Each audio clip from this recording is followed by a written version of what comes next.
ایک دفعہ کا ذکر ہے کہ دوستوں کا ایک گروپ تھا جس نے جنگل میں پیدل سفر کرنے کا فیصلہ کیا۔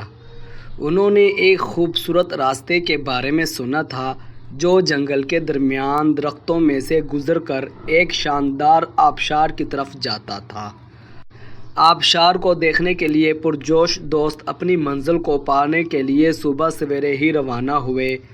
انہوں نے آبشار کی طرف جانے والے راستے کا اندازہ لگایا اور چل پڑے۔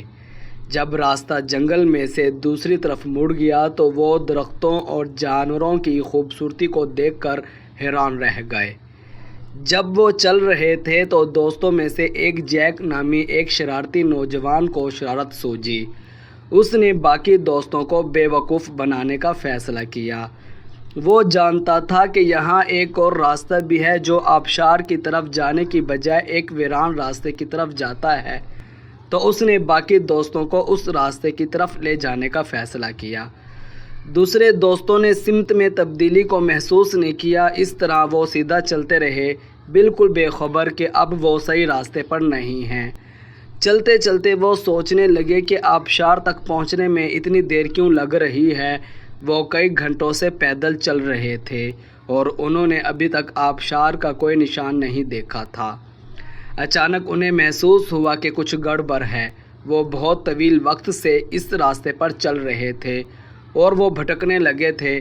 گھبرا کر وہ واپس اسی راستے پر مڑ گئے جس سے وہ آئے تھے، اس امید پر کہ شاید صحیح راستہ مل جائے، لیکن جب انہوں نے تلاش کیا تو راستہ کہیں سے نہیں مل سکا۔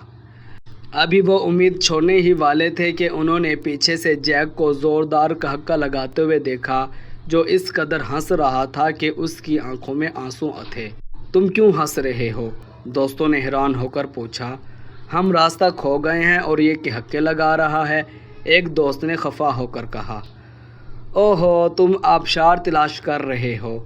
جیک نے جواب دیا، پھر دانت نکال کر بولا، "مجھے افسوس ہے لیکن تم اسے کبھی نہیں ڈھونڈ پاؤ گے۔ تم نے دیکھا، تم سب جس راستے پر چل رہے ہو وہ میری دادی کے گھر کا راستہ ہے۔ وہ سب سے بہترین ایپل جوس بناتی ہیں جسے تم لوگوں کو پلانا ہے۔" دوست جیک کی اس حرکت پر ناراض تھے، لیکن اب وہ کچھ نہیں کر سکتے تھے کیونکہ وہ بہت زیادہ ہی بھٹک گئے تھے، لیکن صورتحال دیکھ کر پھر اچانک ہی ہنس پڑے۔ جیک نے اپنی حرکت پر ان سے معذرت کی۔ آخر میں انہوں نے آبشار کے بارے میں بھول جانے اور اس کی بجائے دادی کے لذیذ ایپل جوس سے لطف اندوز ہونے کا فیصلہ کیا اور وہ ہنستے ہوئے دادی کے گھر کی طرف چل پڑے۔